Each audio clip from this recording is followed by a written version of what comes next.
Gabe Vincent ibibigay na kay Dalton Knecht ang kanyang mga minuto. Pero bago yan, Los Angeles Lakers may magiging solusyon na sa kanilang problema pagdating sa bench scoring. Paano ba naman ay nasa pang 29 ang bench ng Lakers sa liga na may 21 points per game? Masyado nga itong mababa na mahihirapan nga ang kanilang kupunan na pagpahingahin ang kanilang mga starters.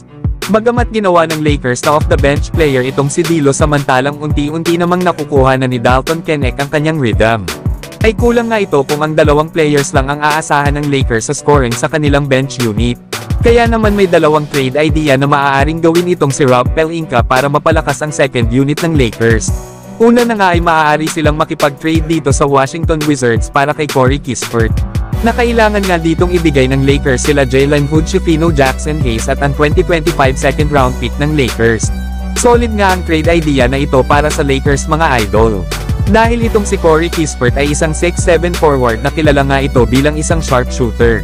Kaya naman walang duda na mapapalakas nito ang perimeter scoring ng Lakers, na kung saan ay nag-a-average lang naman ito ng 9 points per game. Bagamat meron itong shooting slump sa ngayon na 36% sa field at 24% shooting beyond the arc, ay malaking bagay naman ang kanyang pagiging catch-and-shoot player na magbibigay ng floor spacing sa Los Angeles Lakers. Kaya naman ay mas magkakaroon ng pagkakataon itong sila LeBron James at Anthony Davis na mag-operate dahil sa magagawang espasyo ni Corey Kispert sa kanyang shooting. Kaya kapag nagkataon ay tatlong sharpshooter ang meron sa bench ng Lakers. At ito nga ay sila D'Angelo Russell, Dalton Knecht at itong si Corey Kispert. Ang sunod naman mga idol ay mula naman sa Brooklyn Nets, na makukuha nga daw ng Los Angeles Lakers sa trade idea na ito ang dati nilang point guard na si Dennis Schroeder. Pero kailangan nga din ibigay ng Lakers itong sila Gabe Vincent, Cam Reddish at ang 2027 second round pick ng Lakers. Sa trade nga na ito ay panigurado na lalakas talaga ang bench scoring ng Lakers. Paano ba naman ay ang ganda ng ipinapakitang performance sa ngayon ni Dennis Schroeder sa Brooklyn Nets, na kung saan ay nag-a-average ito sa ngayon ng 20 points at 6 assists per game. Na may shooting naman ito na 48% sa field. Si Dennis Schroeder nga ay kilala bilang isang mahusay na playmaker at scorer, na ito nga ang kailangan talaga ng Lakers lalo na sa kanilang bench unit para sa kanilang backcourt. Alam naman natin na itong si D'Angelo Russell ay malapit ng i-trade ng Lakers, na siguro ay para sa isang big man dahil isa rin ito sa kulang sa kanilang kupunan. Bukod kasi na nasa expiring contract na ang kontrata ni D'Angelo Russell, ay possible pa itong umalis kapag naging free agent na ito pagkatapos ng season na ito para lumipat sa ibang team. Kaya mas maganda kung i-trade na lang ito ng Lakers para makakuha ng player na tutulong sa kanila para makipag-compete sa championship. Kaya naman ay tamang-tama si Dennis Schroeder na manguna sa bench unit ng Lakers kapag na-trade si D'Angelo Russell. Lalo at 2 beses nang nakakasama nila LeBron James at Anthony Davis itong si Dennis Schroeder. Kaya naman ay hindi na sila mahihirapan pa sa kanilang chemistry dito sa loob ng court. Pero kayo mga idol, sino kana Corey Kispert at Dennis Schroeder ang magandang kunin ng Lakers?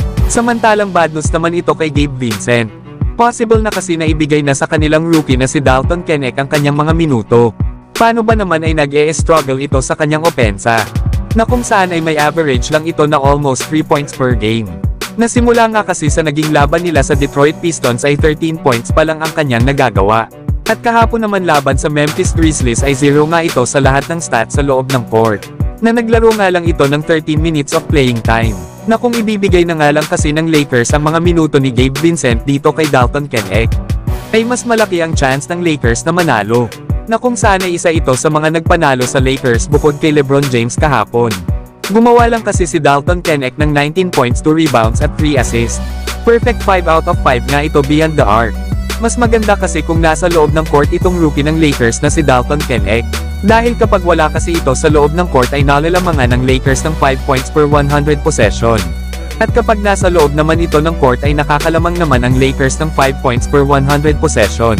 Kaya kailangan talaga ng mahabang playing time itong si Dalton Knecht, dahil sa 11 games appearance nito ngayong season sa Los Angeles Lakers, ay nag-a-average naman ito ng 7 points, 1 rebounds at 1 assist per game, na meron namang 37% shooting beyond the arc. Kaya mas effective talaga itong si Dalton Knecht kesa dito kay Gabe Vincent sa loob ng court.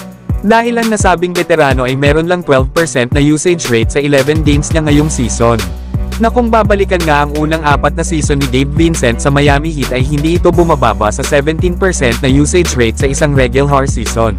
Nasa kanya pang ang huling taon sa Miami Heat kung saan ay nakarating sila ng NBA Finals noong 2023. ay nagkaroon pa dito si Gabe Vincent ng usage rate na 19%. Pero pagdating niya ng Los Angeles Lakers last season at dahil nga sa knee injury nito dahilan para makapaglaro lang ito ng 11 games sa Los Angeles Lakers, ay nagkaroon nga lang si Gabe Vincent ng below sa 10.9% sa usage rate.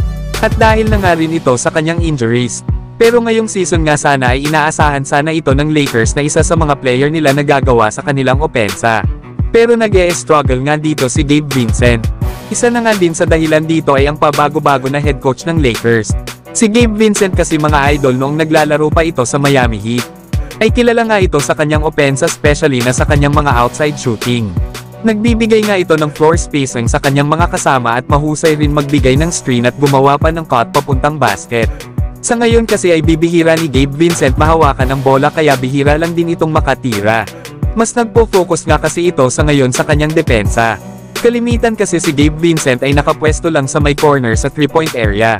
Pero tingnan natin mga idol, kung anong adjustment ang gagawin ni Coach JJ Redick dito kay Gabe Vincent. Para naman makapag-contribute ito ng maayos sa kanilang opensa. Pero kayo mga idol, ano ang masasabi nyo dito?